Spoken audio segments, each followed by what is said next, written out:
kejujuran. Biasnya membentang seluas hamparan Layuardi. Dampaknya menghiasi percaturan detak nafas insani. Mulai pemulung hingga Mahkamah Agung, tukang patri hingga menteri, bahkan mulai pengamen sampai presiden. Dari Ethiopia hingga Amerika, karena kejujuran adalah mata uang yang berlaku dimanapun kita berada, yang tak lekang diterjang kemarau, tak lapuk dihimpit kabut. Namun kini kejujuran bagai mencari jarum dalam hamparan jerami.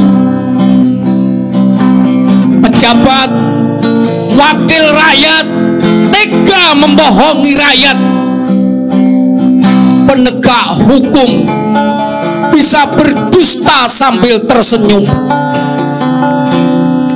Kini kejujuran semakin langka. Sing jujur malah hancur, sing dusta malah jaya. Kejujuran memang kadang terasa pahit, tapi lebih pahit ketidakjujuran yang diketahui.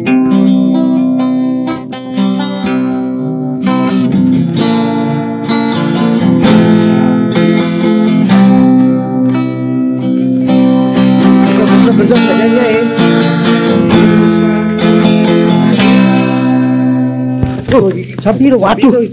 Iya rek. Waduh. Orang tugas negara dadakno. Iya nih. Jadwal anu ujian iki. Asari tak ganti saya. Waduh. Iya. Tongkat komandoku iki. Hah? Oh, si pisan ojo ngono ta, ojo kereng-kereng. Kudu manut karo komandan. Ya, ayo. Ini sebelah jalan. Ngasuh Pak, ngasuh Pak. Kesel Pak, mosok nyambut gawe ngusah ngasuh tok isi enom. Aduh, kesel. Ngasuh sih. Aduh, ya sekarang cakong-cakongan karo. Ya apa kabar anak-anakmu? Padha sektor-sektor barat kabeh. Pas lulus sih. Yo ngasuh sih. Goleng rokok. Oh, goleng rokok. Kok ayo. Ya. Selamat sore, Pak. Selamat sore. Yo. Apa kok mencurigakan ketoke? Si. Oh, gak usah khawatir Pak. Gak khawatir. Kita teman. Konco sapa? Kok aku ta ora? Iya, saya nggak tahu Bapak, tapi saya tahu apa yang Bapak bawa itu. Ya tahu lah. Oh enggak ada yang bocor. Tapi kita tahu saja Pak. Bahwa kalau Bapak memberikan 1 lembar saja itu, Bapak akan mendapat imbalan 1 juta rupiah. 1 juta tapi iya. Iki amanah negara. Betul Pak, tapi urusan dapur juga harus tetap dipikirkan Pak. Di sini di rumah istri panjenengan nangis-nangis sama nggak tahu. Aduh iya rek. Iya, 1 juta Pak. Ya apa? Betul Mas ini. Aruh wong lek dicekel. Oh nggak ada yang tahu. Temenan ta kok. Betul, kita sama-sama tahu lah Pak. Iya. Iya. Di mana Pak? Oke. Masuk wongnya akeh masuk. Oh ya sudahlah, kita tahu sama tahu. Ya, 2 orang masing-masing saya kasih 1 juta. Udah lah Pak. Udah. Gak apa-apa. Ini udah terima kasih. Itu kita sama-sama merahasiakan. Damai. Oke. Ya. Temenan yo. Makasih. Yo. Ya. Yang penting anak riko lulus nilainya kan api. Betul. Soalnya wis tak dongakne padha. Sing penting nilainya api muturane kurang. Ya, udah Pak. Sing gedak kok, Den. Duh, ayes. Oh, apa ini? Ayo anak-anak. Ya. Ujian kurang 10 menit lagi mulai. Ayo semua duduk pada tempatnya. Bu pengawas sudah siap dalam menjalankan tugasnya? Ya. Assalamualaikum warahmatullahi wabarakatuh. Waalaikumsalam warahmatullahi wabarakatuh. Saya ucapkan selamat pagi pada siswa SD Sukarmaju yang mau mengadakan ujian paling akhir. akhir dari segala ujian yang ada di sekolah ini. Untuk itu, silakan Anda bekerja sama dengan baik. Dengan bekerja sama Anda dengan baik, maka nama sekolah ini menjadi harum. Seharum wewangian yang ada di dunia ini. Itu saja pesan dari kepala sekolah. Selanjutnya, Ibu pengawas nanti yang akan menunggu kalian hingga akhir ujian ini. Gitu. Loh, kok nggak di ruang saja? Lavabo. Soal sudah sampai dengan selamat, kita bawa dengan jurusan. Oke, Bisa dipercaya. terima kasih. Ya, tidak Ya. cukup terima kasih, Pak. Kita ini tahu. Kita sama-sama bekerja. Oh, begitu aja. Iya. Bapak ngerti, mudah-mudahan tak pakat. Yang namanya keringat itu ada nilainya. Iya, ini Jangan repot-repot. Waduh, jangan repot-repot. terima kasih kerjasamanya. Doakan Pak agar SD Sukar Maju lulus semua. Pasti, Pak, pasti.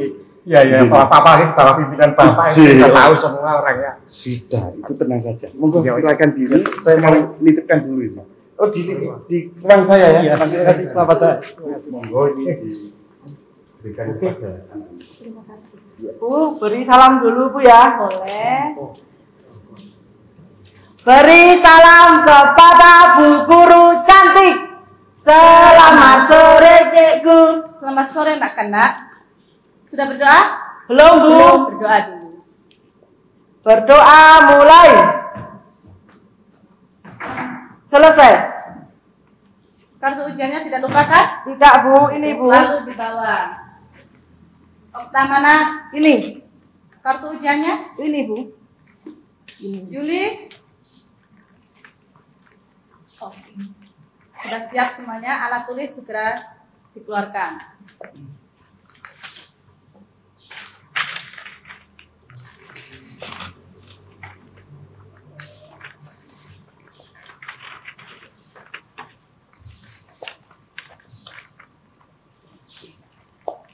Dikerjakan dengan sebaik-baiknya.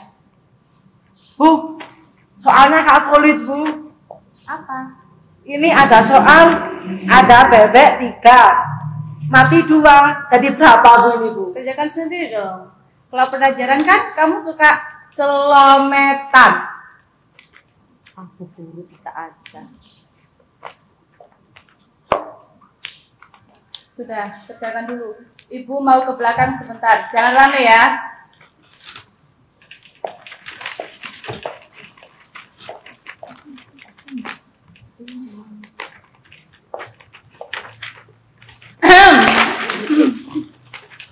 Ada apa? Enggak Bu, cuma gatel-gatel. Sudah selesai? Hampir Bu. Karena waktu sudah menunjukkan setengah pukul, jadi kalian harus segera mengumpulkan. Oke?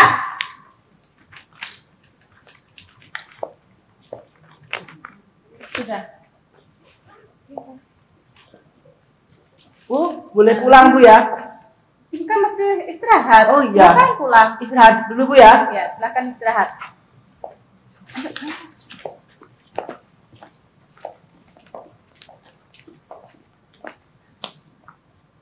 Hari ini alhamdulillah ujian katanya sudah berakhir dan kelulusannya sudah diumumkan. Mudah-mudahan anak-anak kita bisa lulus dengan baik, nilainya tinggi. Tapi yang terpenting bukan nilainya, tapi mutunya. Mudah-mudahan anak saya juga demikian. Sebab anak saya bulernya tidak main-main. Hei! Hore Pak, aku lulus Pak. Pak, aku lulus. Aku lulus. Apa dospek Aku kamu? gitu kok ngene. Kasih tonak Aku mesti ya apa wis kuwi iki. Ya kok ini tetap kan nih. Sik. Lulus nilai merah. Kata hitamnya panggilnya Ini Pak. sia-sia bapak lek didik kon sampai cangkem iki meniran awan esuk bengi. Sangu jauh akeh. Hasilnya kayak ngene iki. Lah isini bapak sebagai aduh Kak, seragam bapak iki melu izin baru. Sik, aku yang bicara dulu Pak ya. Ya apa ya. Kan gini fisikku meskipun merah, aku SMP tetap harus masuk yang favorit. Ya tekon iso, gak iso. Gampang Pak, Iku sing nilai pilihan.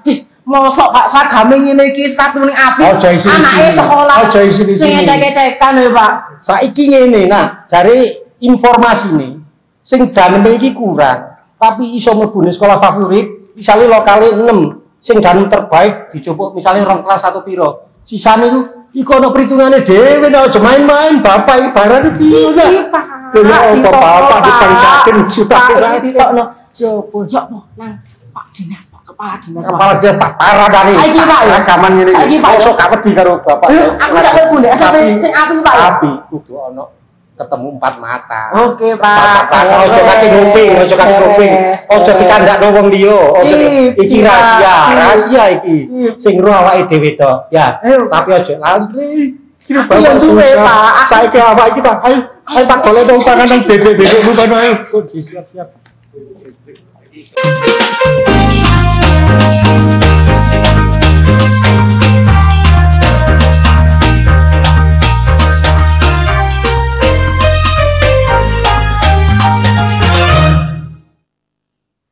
Assalamualaikum warahmatullahi wabarakatuh. Waalaikumsalam. Selamat sore untuk semua pecinta ATV dan keluarga besar Sekolah Demokrasi Angkatan yang ke-6 di Kota Batu. Puji syukur di kesempatan ini kita bisa dipertemukan dalam suasana sehat walafiat, dan di sisi saya sudah hadir Bapak Sugistono, pengawas SMP dari Dinas Pendidikan Kota Batu.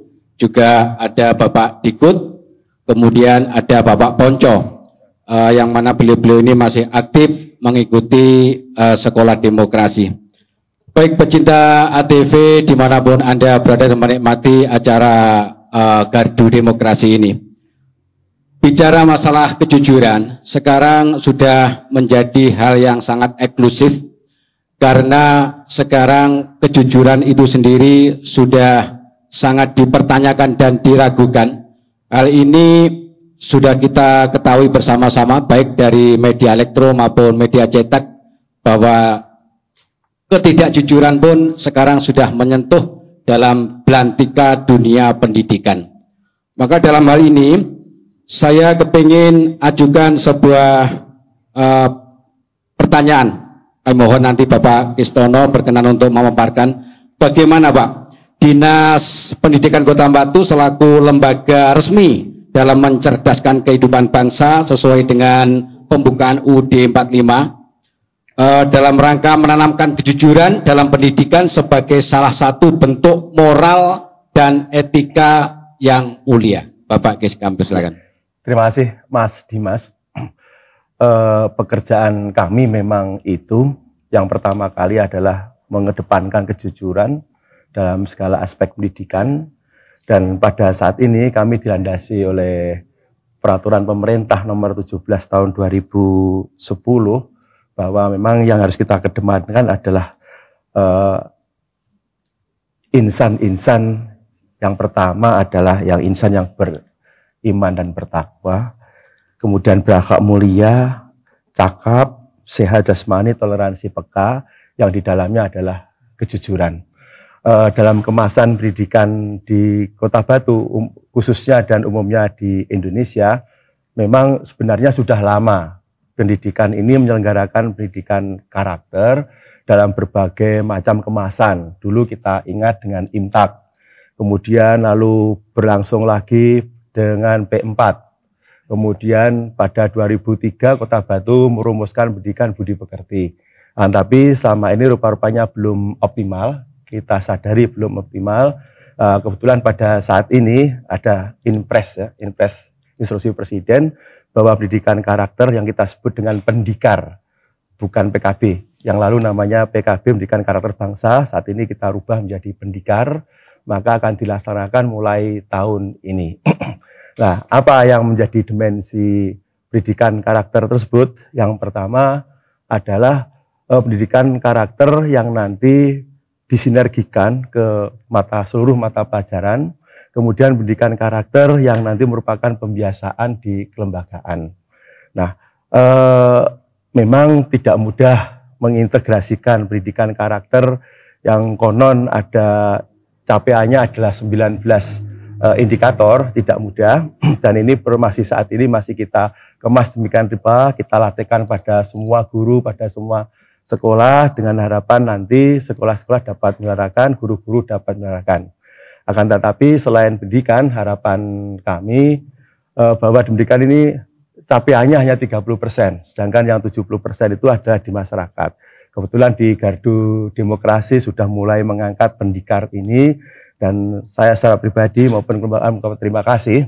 Dengan demikian pendidikan karakter ini tidak saja yang bertanggung jawab Dinas Pendidikan, akan tetapi juga masyarakat termasuk media. Kemudian yang kedua, memang kita tidak bisa memaksakan karena waktu itu tahun 2003 kami mengemas demikian rupa pendidikan karakter yang menggunakan pendekatan pengenalan diri pribadi, pengenalan keluarga, bagaimana hubungan anak dengan lingkungannya, bangsa dan tanah air, serta pada Tuhannya. Setelah kami kemas demikian rupa, ternyata kita belum siap sumber daya untuk mengajarkan itu. Bahkan kita memang tidak ada yang sempurna. Guru menyatakan bahwa sebenarnya kami belum berkarakter. Nah, dari sanalah alhamdulillah pada tahun ini pemerintah menegaskan bahwa sekolah-sekolah dunia pendidikan ini harus melaksanakan pendidikan karakter.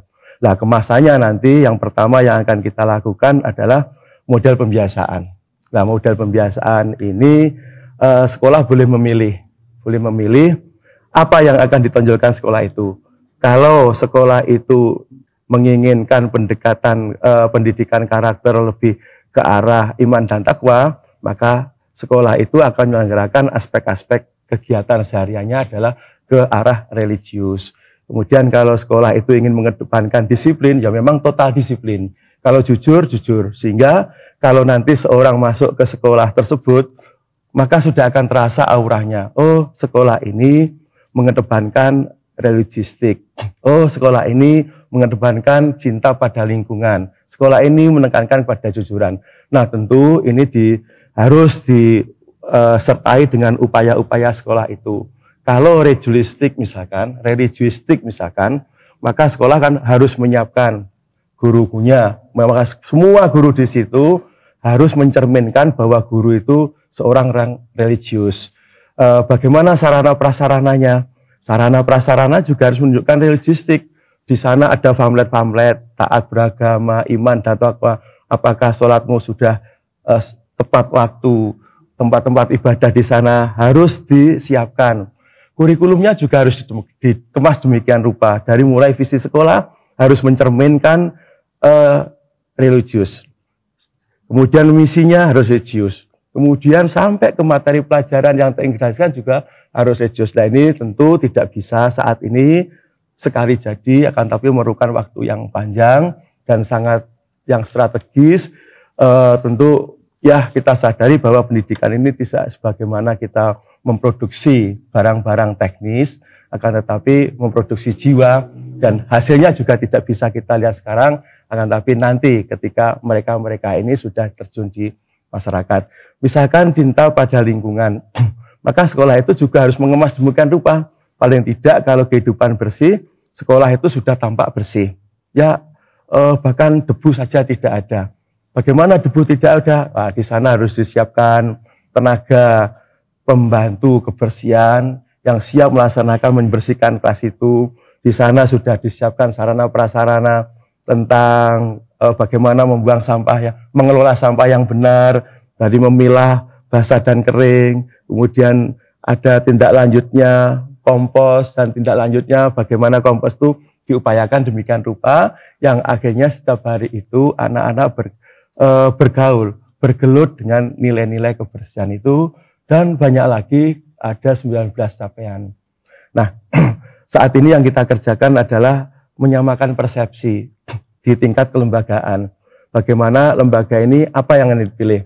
Tentu dari pendekatan 5 pendekatan nilai-nilai itu tidak bisa dicapai oleh lembaga. Dan itu sulit memang jika dicapai. Maka kami ada tahapan-tahapan. Tahap pertama apa yang dipilih lembaga itu? Siapnya sudah apa? Kemudian berlanjut, tahun depan apa, tahun depan dan seterusnya, Sehingga pada tahun 2014 nantilah diharapkan paling tidak 5 nilai-nilai ini sudah tercapai. Oke, terima kasih Pak Gis pemaparannya. Di sini kemudian saya akan memberikan kesempatan kepada Pak Digut. Pak Digut, sebenarnya apa sih Pak arti sebuah kejujuran yang berkaitan dengan fenomena yang terjadi dalam kehidupan realitas sehari-hari? Di mana Pak Digut? Terima kasih. Selamat sore para pemirsa yang kami hormati. Satu teori pengamatan mengatakan bahwa keberhasilan seseorang itu antara lain bisa diperoleh dari pertama science, kedua knowledge, ketiga attitude. Jadi pengetahuan, ilmu pengetahuan, kemudian juga attitude. Attitude itu sikap. Sikap antara lain juga termasuk honesty, kejujuran. Kejujuran ini sungguh luar biasa maknanya. Bayangkan saja di dalam satu realita kehidupan di negeri ini ya. Apapun yang terjadi yang kita dengar dari media, dari surat kabar, dari apa yang kita lihat langsung, kasus-kasus yang terjadi seperti korupsi, pembalakan hutan, ada jaksa ditangkap, ada hakim ditangkap, ada segala sesuatu dan sebagainya, ada pencuri dan sebagainya. Itu kan menunjukkan satu betapa pentingnya arti sebuah kejujuran. Kelihatannya hanya kata sepele, kejujuran. Tapi kalau diterapkan sungguh luar biasa. Bayangkan seseorang yang misalkan mengambil satu kebijakan, terus kemudian ada kaitannya dengan ada urusan keuangannya, kemudian ada kata orang tersebut tidak jujur, maka banyak merugikan negara. Tetapi manakala di dalam kehidupan orang perorangan ini, baik itu yang melekat baik kepada masyarakat, kepada seluruh aparat, lembaga dan sebagainya, manakala seluruhnya bisa berbuat jujur dalam arti tidak melanggar rambu-rambu, kemudian dalam arti juga tidak mengambil sesuatu yang bukan miliknya. Ini sangat luar biasa kemajuannya kita, negara kita. Kalau misalkan kita, dan kerusakan itu bermula dari sebuah kata kejujuran. Oke. Sebab dengan kata kejujuran ini tadi semuanya bisa diputar balikkan. Salah bisa jadi benar, benar jadi salah. Semuanya bisa dipoles, bisa disiasati dan sebagainya. Oke. Inilah makanya terima kasih. hati nurani ini yang paling terpenting adalah. Digut, sekarang seperti apa yang disampaikan oleh Pak Digut, Mas Ponco, sekarang panjenengan juga bisa mengamati bahwa banyak misalkan pelajaran PMP, pendidikan moral Pancasila, sekarang ditiadakan dalam kurikulum lembaga pendidikan. Kemudian juga ada seni budaya beberapa tahun yang lalu juga hilang dari peredaran lembaga pendidikan. Menyikapi hal ini Pak Ponco, ada nggak kaitannya dengan apa yang disampaikan Pak Digut tadi? Iya. Zaman saya, ini bukan berarti ini pengalaman aja. Bahwa kita memahami negara ini jelas waktu saya sekolah. Jadi semua itu jelas. Ketika masih ada mata pelajaran PMP, Pendidikan Moral Pancasila, itu semua frame terhadap negara sama. Artinya bahwa setiap warga negara itu ada 5 sila di negara kita, mereka tahu. Ada UUD, semua tahu. Bahkan dulu itu sifatnya hafalan. Jadi belum pada tataran memahami kalau siswa SD itu. Jadi siswa SD itu harus hafal dulu. Nah, ini adalah membentuk sebuah persepsi yang sama bagi masyarakatnya. Bahwa negara kita adalah negara Indonesia, punya yang namanya Pancasila dan Undang-Undang Dasar 45. Itu diterapkan dahulu. Karena dengan samanya melihat, maka tidak akan ada permasalahan yang sulit dipecahkan. Karena Pak, kita sama-sama melihat dengan objek yang sama, tapi walaupun dari berbeda-beda, tapi kita tahu objek itu. Sedangkan pasca reformasi itu nggak ada lagi. Artinya bahkan perkembangan ini melalui impres itu Pak ya, bahwa sekolah ini mengajarkan nanti tentang membuat brand atau membuat pendalaman itu tentang lingkungan, sekolah ini tentang iman dan takwa, sekolah ini tentang ini, kan nantinya akan terjadi sebuah bagaimana seorang yang diciptakan atau di lingkungan dengan lingkungan yang baik. Bagaimana anak dengan imtak yang penonjolan dengan imtak tidak akan sama antara sekolah satu dan yang lain. Kalau kita memahami perbedaan itu indah, it's no problem. Tapi ketika ada yang bingung di masyarakat, jangan salahkan dan besok jadi apa, dan ini nanti akan terjadi sebuah permasalahan. Ketika sekolah ini bermuatan pada lingkungan, karena hanya istilahnya pilihan sekolahan itu, maka jangan salahkan ketika nanti banyak anak yang sekolah di imtak, karena ini pilihan. Sehingga pagu di sini akan menurun, misalnya itu. Karena apa? Ini risiko dari sebuah pilihan. Sementara tempat kita sekolah itu dibatasi oleh pagu. Nah, ini akan menjadi sebuah perdebatan yang bagus ya. Dan sementara masalah seni, Mas, yang belum saya jawab, dan kebudayaan, kepekaan anak itu akan berbeda ketika anak itu mengenal seni dan budaya. Di sini seni dan budaya adalah melatih kepekaan, melatih keterdekatan, melatih kepemahaman. Nah, sementara beberapa tahun kemarin misalnya ketika itu lupa itu sebagai dasar di situ, dan mungkin kalau orang sekarang itu kan nggak begitu penting, jadi ditiadakan. Itu adalah masalah pendidikan rasa, pendidikan hati, pendidikan yang pendidikan mengenai nurani, itu melalui seni dan budaya itu. Sebentar Mas Bonjo, permasalahannya begini Mas Bonjo. Sebutlah sekarang kalau yang mengajarkan pendidikan agama, sekarang banyak sarjana agama, ya kan? Tapi yang berkaitan dengan seni budaya, sarjana seni, sarjana budaya, itu kan langka. Jadi bagaimana menurut Mas Bonjo? Ya, itu juga pilihan dari seorang seniman.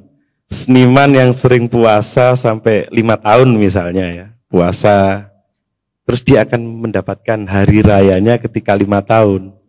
Dia menjadi, karena karyanya sudah baik dan itu menjadi mahal, dia tidak mau di pendidikan. Dan itu pilihan mereka. Karena apa? Di dalam setiap pendaftaran ya Pak ya, kalau per tahunnya rekrutmen guru itu, apakah ada di dalam kota itu yang merekrut seni? Biasanya yang di sekolah itu kan seni lukis sama seni suara ya Pak ya, yang gurunya yang punya keahlian, sedangkan seni-seni yang lain belum masuk dalam itu, dan itu pengembangan aja dari seni-seni itu sendiri. Kemudian mungkin terima kasih Mas Bonjo. Sekarang kita lanjutkan, saya sampaikan ini kepada Bapak Kis.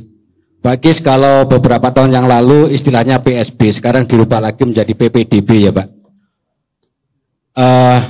Dengan perekrutan sekarang masih hangat-hangatnya adanya PPDB atau PSB ini, bagaimana Pak lembaga pendidikan atau dinas pendidikan bisa menyikapi ini agar PPDB ini transparan gitu Pak? Ya, terima kasih.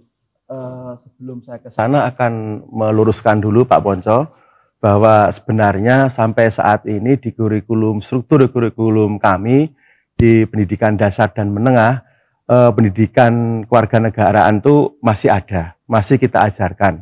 Kemudian yang kedua, pendidikan seni budaya juga masih kita ajarkan, dan setiap tahun alhamdulillah sejak tahun 2005 itu kami selalu merekrut guru-guru seni budaya. Nah, memang seni budaya untuk kurikulum kita di Indonesia itu harus disesuaikan dengan sumber daya yang ada. Kita mengingat seni itu sangat luas sekali. Ada seni tari, seni, dan banyak seni ya. Sedangkan kemampuan di lembaga perguruan tinggi yang mencetak guru-guru seni itu juga sangat terbatas. Jadi kalau ditinjau dari itu Pak, memang kebutuhan kami itu kadang-kadang tidak sesuai dengan suplai yang ada. Itu tidak akan kita lanjutkan, saya akan ke sana bahwa untuk menjamin transparansi maka kita punya norma-norma dalam pemasukan murid baru dan baik PDB dan biar tidak membingungkan adalah pemasukan murid baru di suatu sekolah pada jenjang yang lebih tinggi.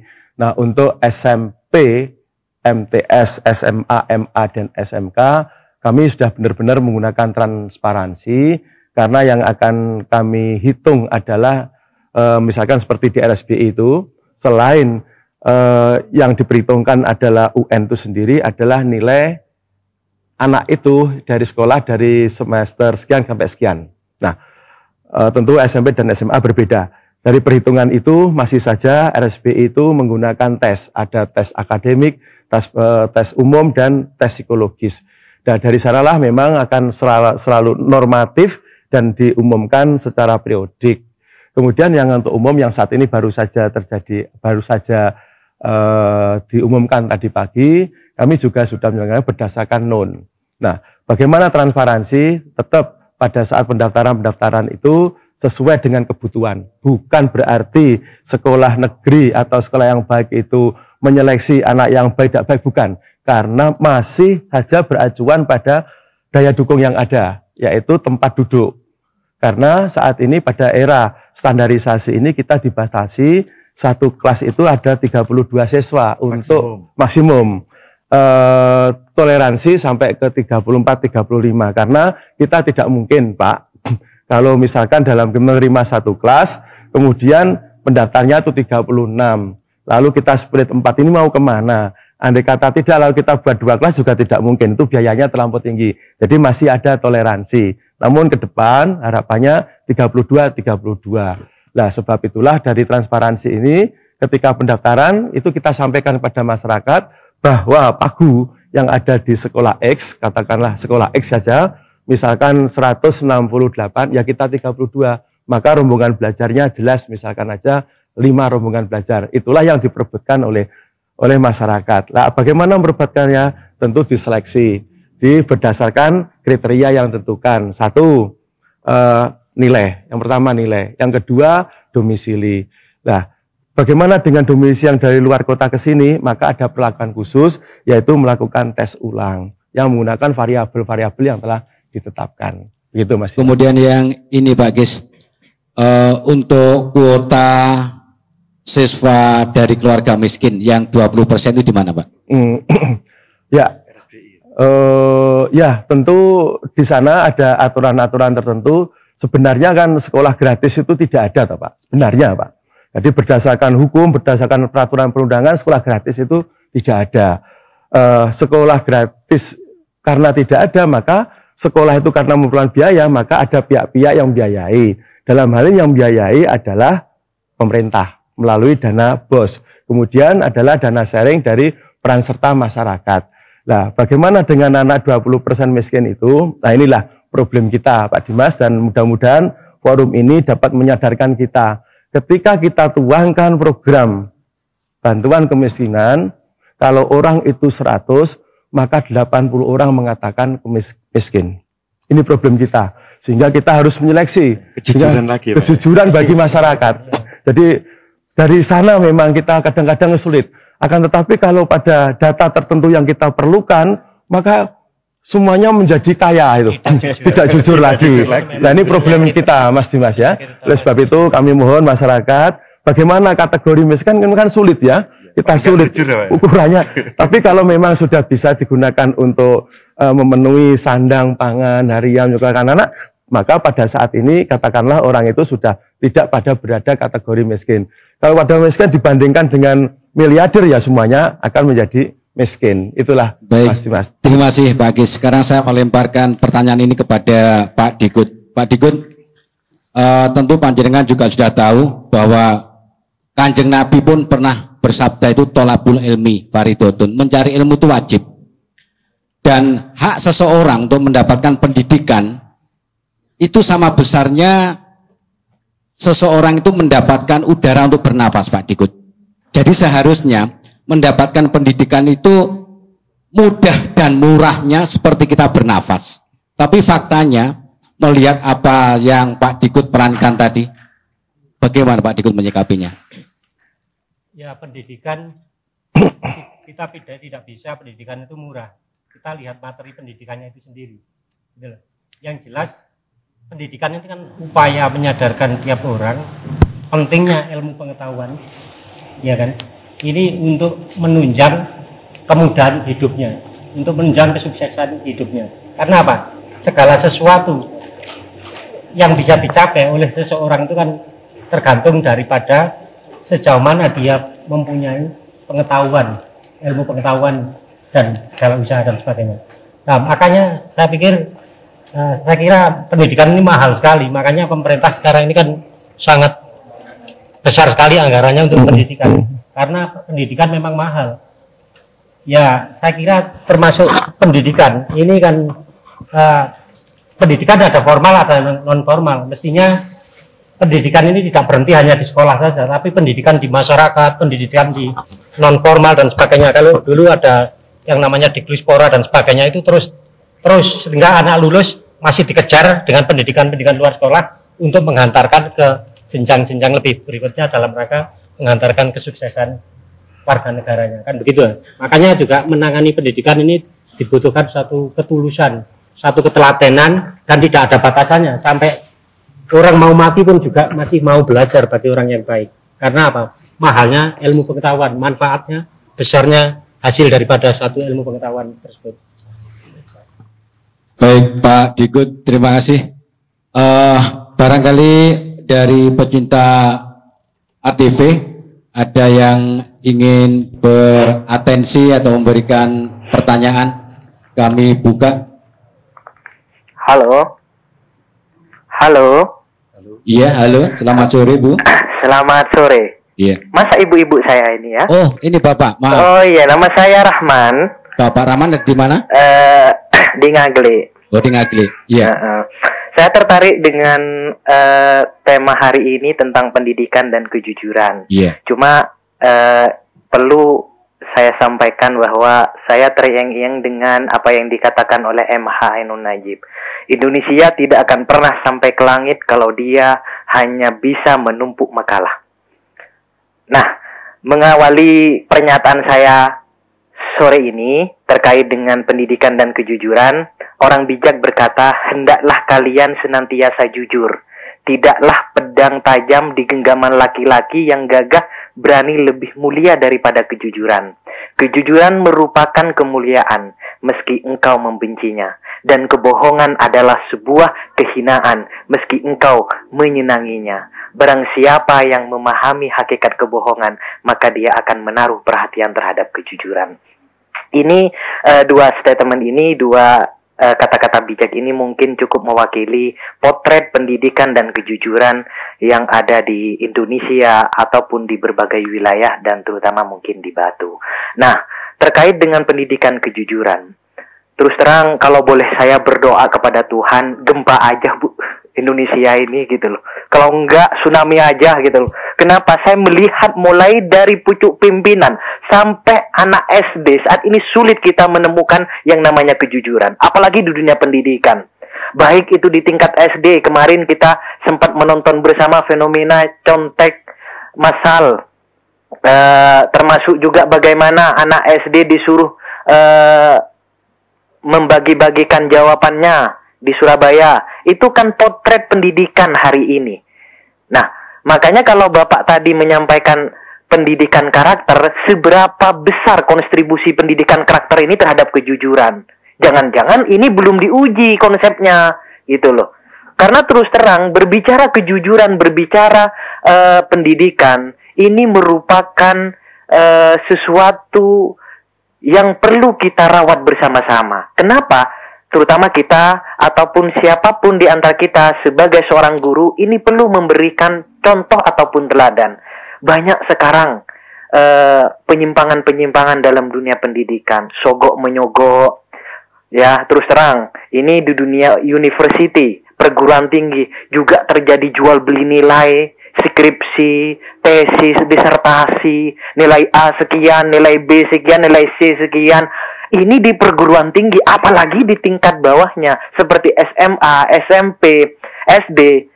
Nah, kalau potret pendidikan kita sudah seperti itu, apa yang diharapkan oleh kita? Tidak ada lagi sekarang, kecuali kita binasa, kecuali kita hancur, lebur, dan lain sebagainya.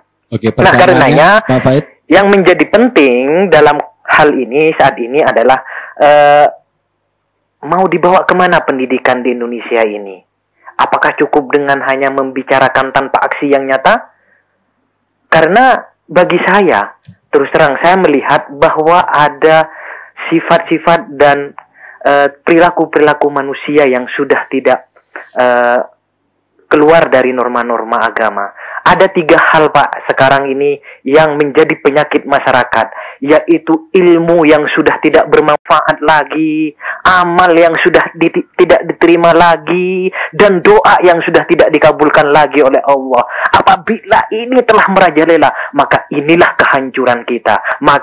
Makanya alladzina yaquluna bi afwahihim ma laysa fi qulubihim. Mereka begitu pandai mengatakan ini tuh, tapi itu tidak didasari oleh hati nuraninya.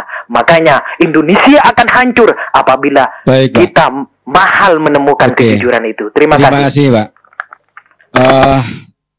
Sebelum ini saya sampaikan kepada para narasumber, saya berharap karena ketidakjujuran yang sudah menyentuh lembaga pendidikan ini, tidak serta-merta tsunami datang lagi di Indonesia.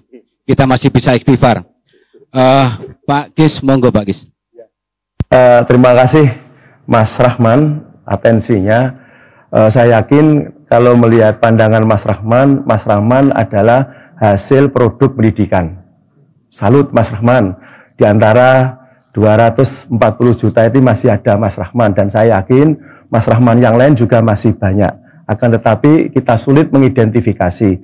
Andai kata di Batu ini Mas Rahman 40% saja seperti Mas Rahman yang mengembangkan kejujuran, insya Allah Batu kita akan menjadi Batu yang indah, menjadi Indonesia yang indah.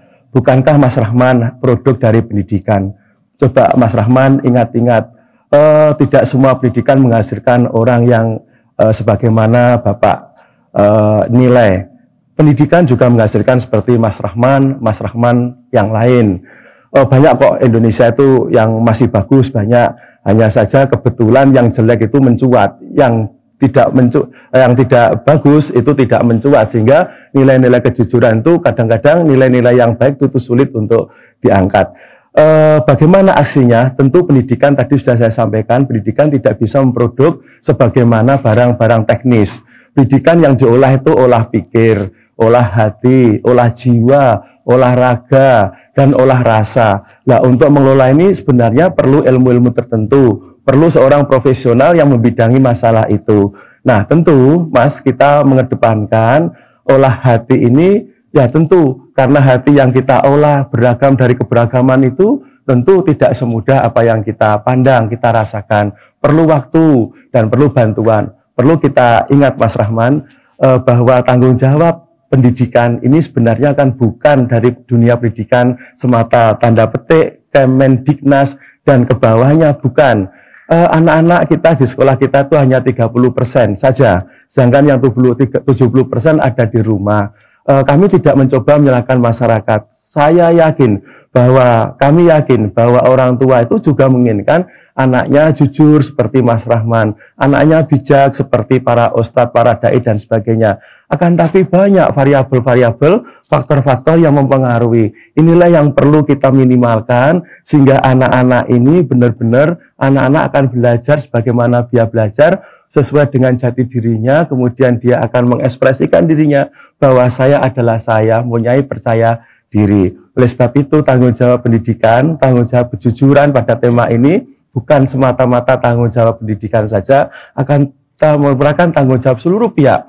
Teladan, suri teladan, contoh-contoh baik yang ada di birokrat, baik itu di pendidik, tokoh-tokoh masyarakat, ustadz-ustadz, guru ngaji, semua masyarakat, bahkan orang tua. Kalau kita lihat, justru saya berpikir bahwa anak-anak kita ini sebenarnya korban dari kesemrawutan.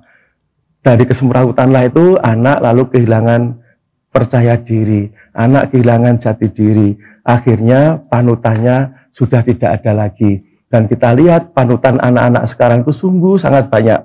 Tidak saja dari gurunya, panutan dari televisi, dari media, bukan nyalakan media. Dan kita tidak bisa membendung persoalan teknologi ini. Tapi bagaimana semua elemen masyarakat ini menyiapkan generasi yang akan datang ini, menyiapkan hati anak-anak ini agar mampu memilih mana yang baik dan mana yang benar. Ya, terima kasih Pak Gis. Mas Ponco. Seperti yang saya Pak Gis tadi, sebenarnya waktu anak di sekolah itu hanya 30% dari 24 jam itu, Pak. Kemudian jenengan selaku wali siswa, selama 70% keberadaan anak di rumah. Ini untuk mengantisipasi Pak Ponco, agar anak ini nanti setelah berkembang menjadi dewasa, tidak meniru tokoh-tokoh yang selama ini sering dilihat. Ini peran orang tua panjenengan Pak Ponco. Ya. Tahun-tahun ini peran orang tua itu sangat sulit. Mengingat di dalam kesak anak, di dalam saku anak, itu sudah ada jutaan informasi melalui handphone. Jangan di rumah, di saku dia, itu mereka setiap saat bisa mengakses melalui handphone apa saja. Baik itu berupa melalui informasi atau teori-teori, baik teori-teori yang positif maupun yang negatif, itu ada di saku anak. Ketika saya ingin tahu membobol bank gitu, lewat Google itu, kita sudah tahu sampai ada di situ mungkin ada cara-caranya. Nah, sekarang karena yang dikatakan itu 70% adalah milik orang tua dalam membina, maka kita harus mengetahui perkembangan anak. Sampai di mana dia boleh memegang handphone. Handphone tipe apa? Oke lah hari ini dikasih handphone. Tapi apakah dia sudah diperbolehkan untuk pegang handphone yang multimedia, yang bisa mengakses internet, atau hanya cukup untuk SMS dan komunikasi saja? Itu semakin sulitnya ini, maka yang harus, dan ini tidak bisa kita bendung di rumah kita sendiri. Kalau kita membendung, anak ini akan menjadi masalah dengan temannya, yang bisa adalah memfilteri atau memahamkan pada anak. Kembali lagi, menawarkan nilai-nilai sebuah kejujuran, kebaikan di situ. Karena kita sudah sulit, dia ini saya amankan kemana? Itu yang dirisaukan oleh orang tua semuanya saat ini. Kita harapkan Pak Ponco, anak kita tidak menjadi korban dari penyalahgunaan IT yang keliru. Amin, amin. Sekarang gini Pak Dikut, anak itu ibaratnya seperti lembaran kertas yang putih, Pak Dikut. Betul. Jadi itu mau ditulis merah, ditulis apapun, itu sebenarnya dari apa yang mereka terima, baik dari orang tua maupun dari guru. Bagaimana Pak Dikut? Ya, terima kasih. Saya mengamati pendidikan di daerah yang menanamkan pendidikan itu mulai dari keluarga, mulai dari bangun tidur, itu sudah ada penugasan-penugasan, jam sekian sampai jam sekian tugasnya ini. Kemudian nanti sekolah idealnya ini adalah, kalau mengingat 70% di luar pendidikan formal, maka idealnya sekolah formal itu lebih dari mengambil peran lebih dari 30%, seperti yang diterapkan juga di negara-negara maju. Jadi anak itu sudah ada jadwalnya, pagi sudah menyiapkan dirinya sendiri, kemudian sekolah itu sampai pagi sampai sore, sehingga di situ full, tidak ada yang boleh membawa HP. Jadi berangkat ke sekolah kalau dekat harus jalan kaki, radius sekian jalan kaki. Ini menunjukkan apa? Tidak boleh bermanja-manja mulai dari anak. Tidak boleh difasilitasi yang tidak perlu. Walaupun teknologi perlu, tapi yang tidak perlu diberikan. Seperti TV. Anak kalau dipikir kalau di rumah, daripada belajar jauh lebih tertarik dengan nonton TV sinetron. ini memang tantangan bagi setiap keluarga ya. Namun kalau misalkan peran ini tadi Departemen Pendidikan bisa mengalokasikan pendidikan yang dari 30% menjadi katakanlah 60%, sehingga sekolah itu sampai sore. Bila perlu seperti di pondok-pondok itu bagus. Istilahnya paginya sampai sore ada di sekolah, kemudian habis maghrib sampai malam ada kegiatan di pondok, sehingga tidak sempat anak ini nonton TV hanya sebentar saja. Komunikasi dengan dunia lain juga sebentar saja. Makanya ini adalah bentuk-bentuk istilahnya lebih melindungi pada anak-anak kita. Sebab apa?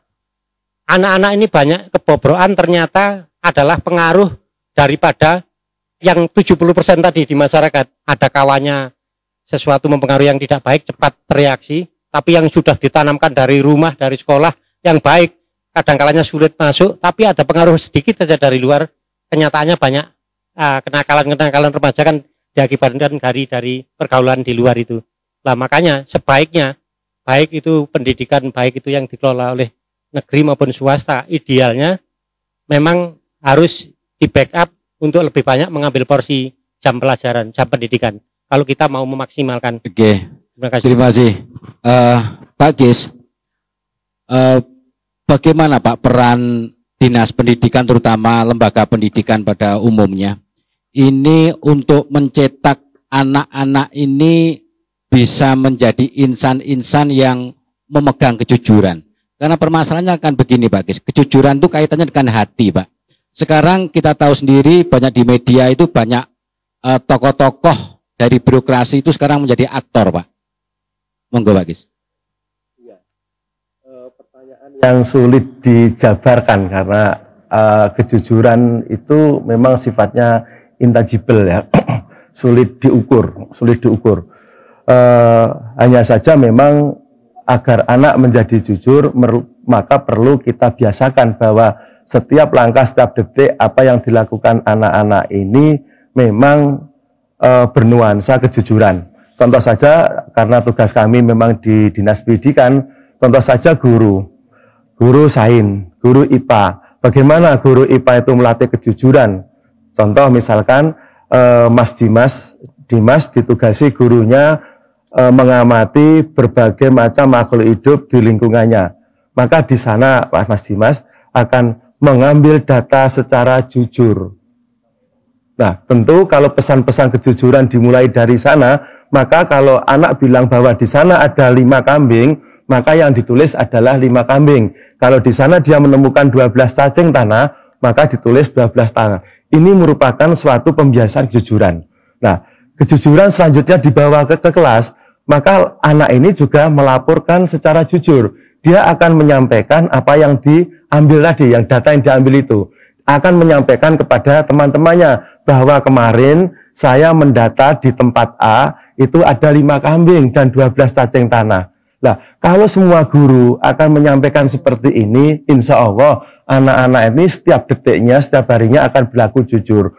Bahkan ketika dia akan menyampaikan gagasannya di depan kelas, maka ada pesan oleh guru, coba sampaikan laporanmu secara jujur dan santun.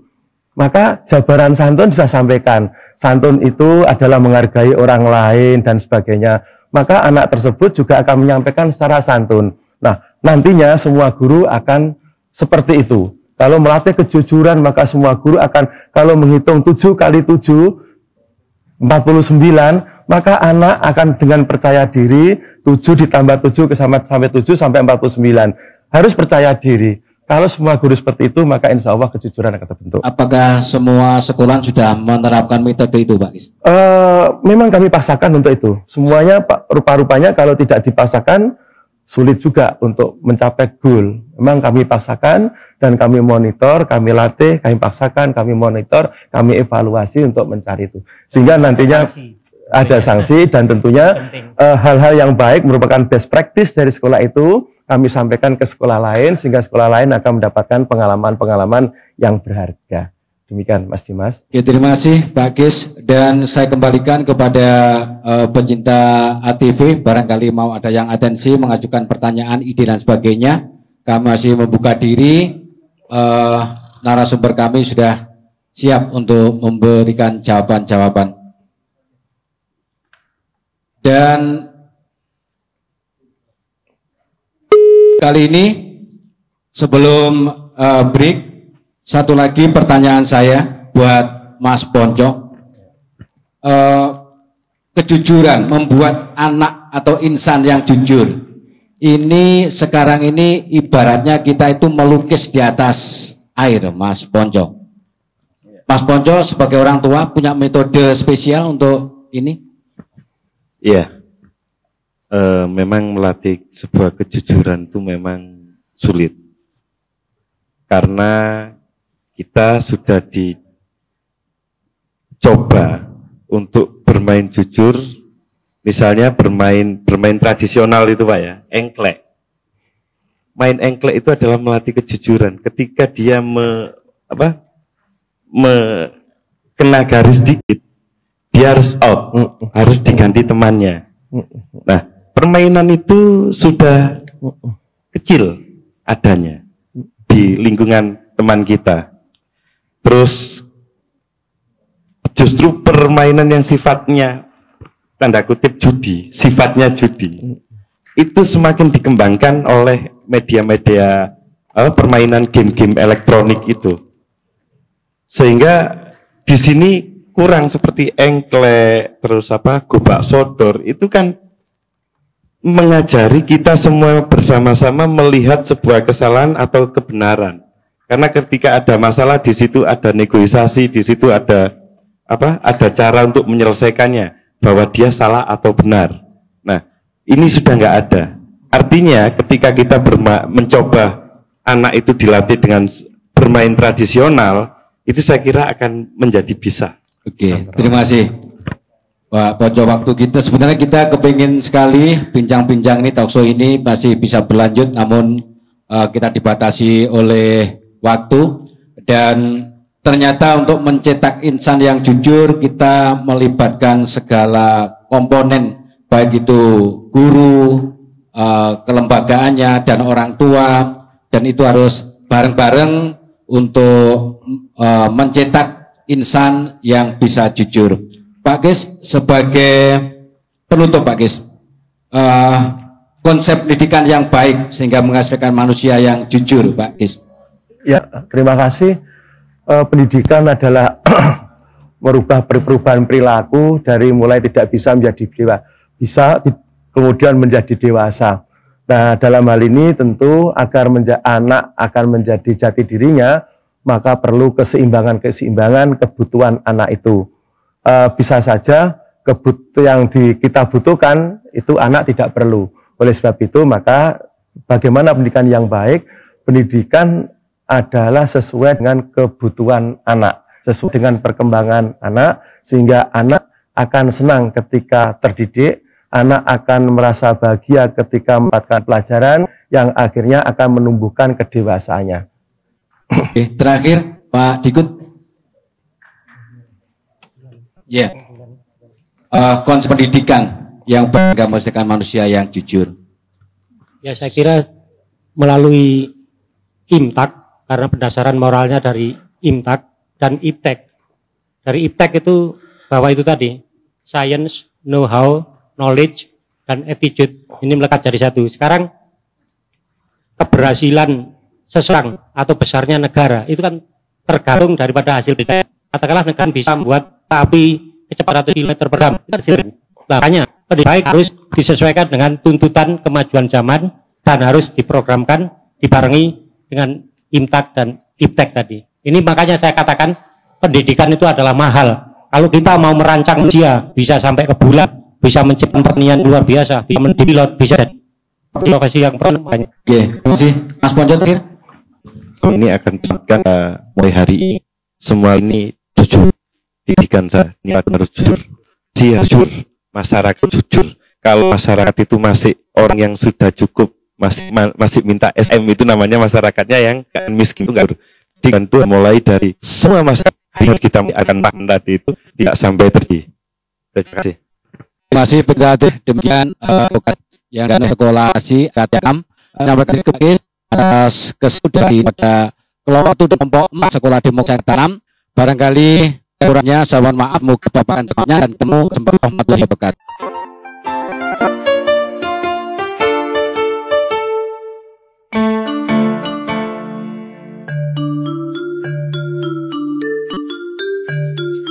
Joko cahayu tuturi laku mau kula nuwun punapa kakaten hela lako eto pundi to pangenten bedani suarane kaya ngene copeni nu laku kang mau